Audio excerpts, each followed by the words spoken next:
Just hours after he was indicted on 7 new counts related to the mishandling of classified documents, former President Donald Trump has already parted ways with his legal team. Trump said in a statement on Truth Social, "For purposes of fighting the greatest witch hunt of all time, now moving to the Florida courts, I will be represented by Todd Blanche, and a firm to be named later. I want to thank Jim Trusty and John Rowley for their work, but they were up against a very dishonest, corrupt, evil, and sick group of people, the likes of which has not been seen before. We will be announcing additional lawyers in the coming days. When will Joe Biden be indicted for his many crimes against our nation? MAGA." Trusty made the cable news rounds just last night in defense of his now former client. Let's watch some of that. I have this conversation with him. He very quickly pivots to concern about the country. You know, it's not a real selfish analysis. This is a bad moment for our history. This is our country turning the corner. And as somebody that's been around criminal justice for over 30 years, I agree with him. It's a Rubicon we shouldn't be crossing. But don't you believe in the principle that no person is above the law? If the president committed the same crime that someone else did, shouldn't he be charged? No person is below the law. That's really the issue here. I mean, you've got these investigations in Delaware that are 1,000 times more serious by a sitting president who has authorized his DOJ to try to sink the candidacy of his prime opposition, while that guy has unsecured documents that he stole out of a skiff dozens of years ago. So, look, you know, we're not talking about some sort of favoritism. What are you talking about? That is a ridiculous statement. There's this issue. Nice try. There's an issue that anyone that reads any newspapers would agree is a parallel track, which is the Delaware document scandal of Joe Biden, where there's a special counsel, Rob Hur, that's investigating it. All right. So what I make of this is basically Trump had some lawyers that were working for him. Then turns out this case is going to be held in Miami. There was some stuff going on in D.C. There were some rumors that the case would be in D.C. And they're like, well, this is a logical point for us to no longer represent you, Donald Trump. It's been a really hard case to represent you in because the media is very hostile. A lot of people have been hostile towards us for our mental health. We're going to not represent. It's not you, Donald Trump. It's not the case. It's us. It's the environment. But Todd Blanche is also on the hook for the prosecution in New York related to the Stormy Daniels case. So Todd Blanche taking this on, he's got his hands full. Yeah, definitely. There was a statement released from Jim Trusty and John Rowley where they said, "This morning we tendered our resignations as counsel to President Trump, and we will no longer represent him on either the indicted case or the January 6 investigation. It has been an honor to have spent the last year defending him, and we know he will be vindicated in his battle." Now that the case has been filed in Miami, this is a logical moment for us to step aside. But the January 6 investigation is not in Miami, so I'm not sure that that explanation makes sense. Right. The documents being in Miami, okay. But yeah, it does seem that the lawyers are like, well, the cases, you know, we're moving around. There's different cases in different states. And so It's a logical point for us to step aside. It's not that they couldn't practice in Miami. It's not that they could not represent him. It's just, we're going to stop now and use this geography of where this new case regarding the Mar-a-Lago documents is being taken.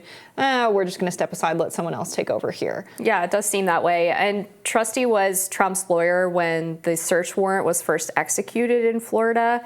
He was also involved in the special master situation with Eileen Cannon in the 11th Circuit. So yeah, the explanation seems a little convenient, but we do know that Trump goes through lawyers pretty quickly, so I guess it's not super surprising either. Yeah, he goes through lawyers like I go through socks. And that was absolutely the case in his last few months in office as well. And there were a lot of announcements like this where it's, you know, I have new legal representation now, and so they're pretty used to this. They know that people in the media, like us, are going to talk about it and say, nobody wants to represent this guy because it's a literal nightmare. But someone needs to represent him. Todd Blanche is stepping up. That's a lot of cases for one attorney to have. Public defenders have a very high caseload as well. I wonder who has more work, a typical public defender or, you know, Donald Trump's attorneys. Maybe Donald Trump's attorneys at this point, but he's getting legal representation that's similar to the American public, and I think that's right and just, but it's definitely the case, regardless of the reason. Whether it's the toxic environment that a Trump lawyer has to deal with doing media appearances, the nature of maybe threats that come to them, what have you, or it's just that he's a really tough person to represent in court because of what he says and what he does. regardless of what it is, he's in a pretty bad situation when it comes to running through attorneys. He's going to run out of them at some point. I am surprised at the timing, considering this TV hit we just watched with one of the lawyers defending Trump from the document scandal and pointing out the double standard in regards to Biden housing documents from the time when he was a senator in his unlocked garage. George Stephanopoulos did not like that comparison, obviously. But I imagine that he knew he was leaving the legal team before he did that interview. So I just wonder if that was sort of a last-ditch effort to say, by the way, I'm still loyal to you. Please don't attack me when I leave your legal team, or what exactly the reasoning was for doing that sort of last-minute defense. Yeah, it seems to me that the joint statement as well, right? Trump titling this is our announcement, me and Trustee and my attorneys. It's not just that they have decided to quit or have been fired. You know, we're all boys still. They did some good work, but it's really hard representing me because you guys are toxic and crazy. Yeah, it's an interesting statement. They're definitely showing some unity here. They don't want to. I bet Trump doesn't want to make it seem like he can't keep an attorney. People say bad things about him in that regard, like, you know, he must be awful to deal with as a client or what have you. But I don't know. These attorneys that are leaving, it seems that they still have loyalty to Donald Trump. They're saying, you know, we believe the client's innocent and we hope that that's what the court of law decides as well. They don't have to say that. They could just leave, but they're pledging their allegiance to Trump on their way out of the door. Yeah, I mean, we'll see how the new legal team does in regards to defending him from these allegations. He obviously has several court cases pending.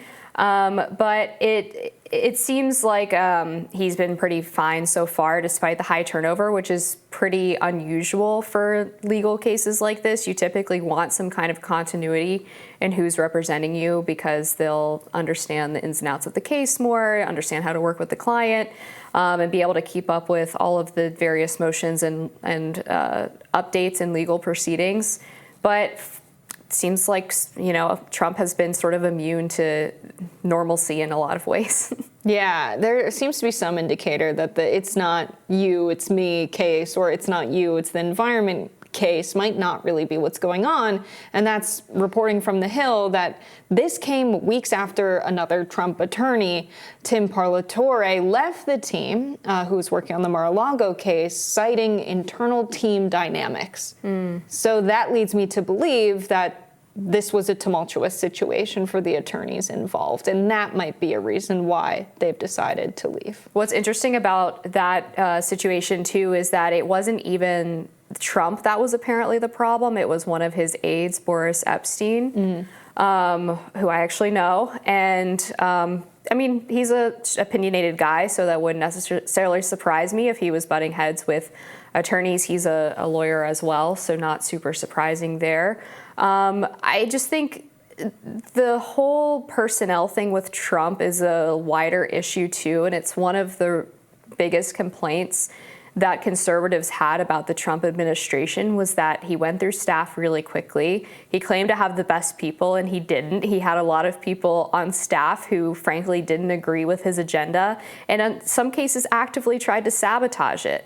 And in some ways you can blame perhaps the Republican Party for not being prepared for a Trump administration and not having a wide slate of people available to staff up who agreed with Trump's populist right policies.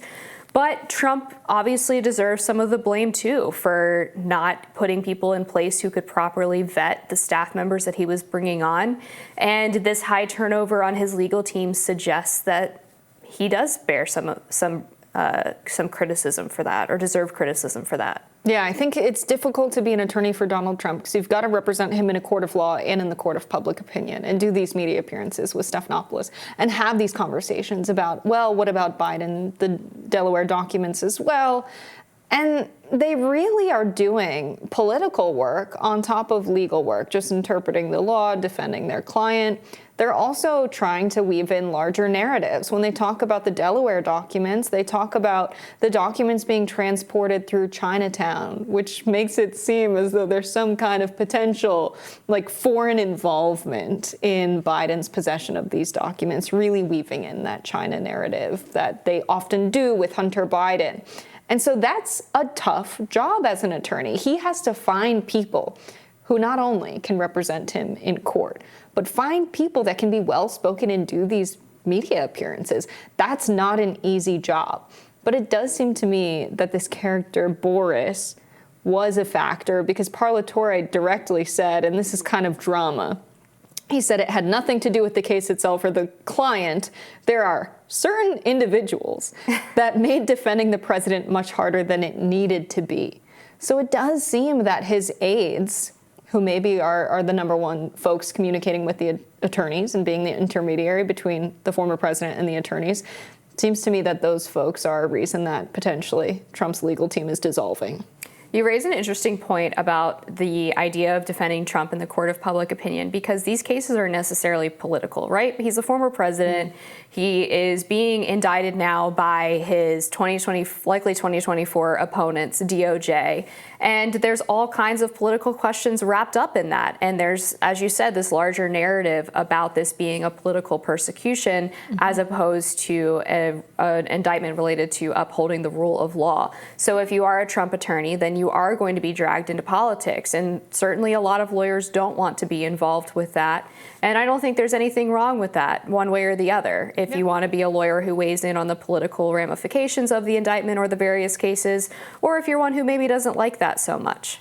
Yeah, I would love to see a scenario where Trump runs out of attorneys and instead of having a public defender appointed to him, he decides to represent himself in court.